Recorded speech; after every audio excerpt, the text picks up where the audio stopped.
My dad is from a small ranch in Zacatecas, Mexico. It's dry and dusty, dirt roads and dry earth, hills that roll out a long way. Everyone down there is family, cousins, uncles, aunts, except possibly 4 or 5 families who aren't relatives. It's so tiny, you can walk from one side to the other in 10 minutes, but the stories there are ginormous, particularly the witch stories. All of my dad's relatives, my grandpa, grandma, uncles, aunts, have had something strange happen, usually a bruja. I grew up hearing these stories, and I know they're true. This is the one about my uncles, Steve and Andrew. It's scary, it's true, and it stuck with me. When they were young, maybe in their early 20s, I suppose, they were pretty wild. They loved to party. They'd mount their horses and ride out to some party they'd heard about, no matter how far away it was. Usually, such parties were on other ranches, far away down dusty dirt roads. They'd ride home late, stumbling in at dawn, half intoxicated and laughing. This night was different though. It began the usual way. The air was thick and still with heat as they got ready to leave. Steve was loud and joking while he brushed his horse. Andrew was quieter but equally wild, tightening his saddle with a smile. The sun was dropping quickly, turning the hills red, then grey, then disappearing into the dark. There was no moon that evening, just heavy, dark blackness. They didn't care. They'd ridden that road unseen many times before. They began their ride, kicking up dirt as they rode to a huge party about an hour away. The road was narrow, bordered by thorny shrubs and crooked trees that looked like claws in the dark. Halfway there, Steve reined in his horse and peered into the night. "Hear that?" he whispered. Andrew cocked his head. A soft sound, whispering, drifted from the hills. "It's windy," Andrew said, brushing it off. But later it didn't sound like wind to me. They rode on, and soon they could hear the party music.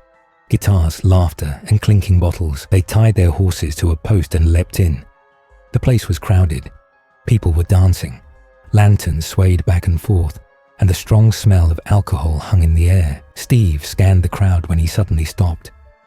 "Look at them," he said, elbowing Andrew. In the corner, to the side of the activity, stood 2 girls. They didn't fit in. Here people wore dark hair and sun-scorched skin.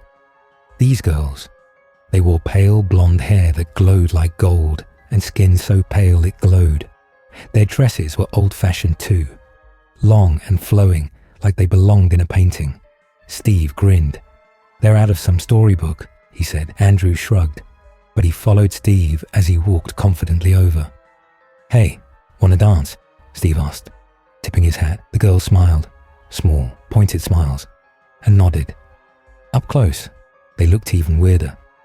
Their eyes were a bright green, like cut gemstones, and they moved too smoothly, almost unnaturally. Steve grabbed one girl, and Andrew grabbed the other, and they twirled onto the dirt floor. The girls didn't say much, just giggled softly in a way that sent chills down their spines when Steve tried to flirt. "Where are you from?" "Heaven," he'd ask. More giggles, no answers. Andrew thought their hands were cold, like they'd been iced, but he said nothing. They danced a few songs, the girls' dresses swirling like smoke.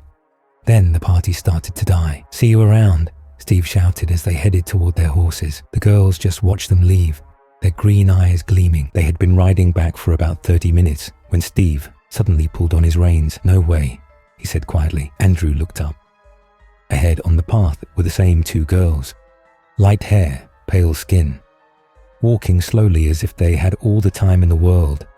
No one could have walked that far on foot, not that quickly. "Hey," Steve called out. "Do you need a ride?" They got off their horses and led them closer. The girls turned, and one laughed, a sharp sound that bounced off the hills. Then, right in front of them, the girls disappeared. They didn't run away or step aside. They vanished, like shadows disappearing. Steve cursed loudly, his voice sharp and angry. Andrew gripped his reins, looking around nervously. "Let's go," he breathed. They mounted their horses again and rode on. The air felt wrong, too thick, too heavy, like the whole night was holding its breath. 10 minutes went by. And then that laughter, louder now, breaking the still night. Steve pulled his horse up short. "Who's there?" he shouted, swinging down. Andrew hesitated, then followed. That's when they saw them. 2 birds sitting on a branch that leaned out from the trail. They were huge, gigantic, with wings as black as oil and those same green eyes. And they were laughing. Not bird sounds, human laughter, cruel and mocking. Steve took a step forward. "What are you?" he roared. The birds cocked their heads, and one of them spoke. "We love dancing with you boys," it said in a smooth, almost human voice. Andrew stepped back. Steve was stunned. The other bird continued. "You're fun, Steve, really fun. His name. And he'd said not a word to those girls. It hit them both then. Witches. Brujas. The sort my grandpa used to tell me about. Shapeshifters who deceived men, played with them, and then took what they wanted. Steve wasn't afraid. He was furious. He drew his gun from his belt, he always carried one, and began firing. Bang, bang, bang. Dust spurted up, but the birds flew higher, dodging each shot, laughing harder. "You missed us, Steve," one of them shrieked. He cursed at them, foul, angry Spanish curses, and that had been a bad move. One bird dived down, talons out, and ripped at his cheek. Blood streamed down, just a small scratch, but Steve cried out as if he'd been badly hurt. The birds flew up, circling above them.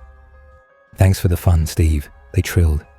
"We'll see you again." Then they were gone, vanishing into the night. My uncles did not hesitate. They got on their horses and raced home, the wind whistling in their ears when they burst through the door, panting and wide-eyed. My grandpa noticed Steve's scratch and said, "Brujas." He offered them tequila and instructed them to pray. They prayed, but it didn't feel like that would be enough. They never saw those girls or those birds again. Not really. A few weeks later, Steve found something under his saddle. A long, black feather, cold and slick when he touched it. He burned it, but the dream still came. He started waking up to faint laughter outside his window, just quiet enough to make him wonder if he was imagining it.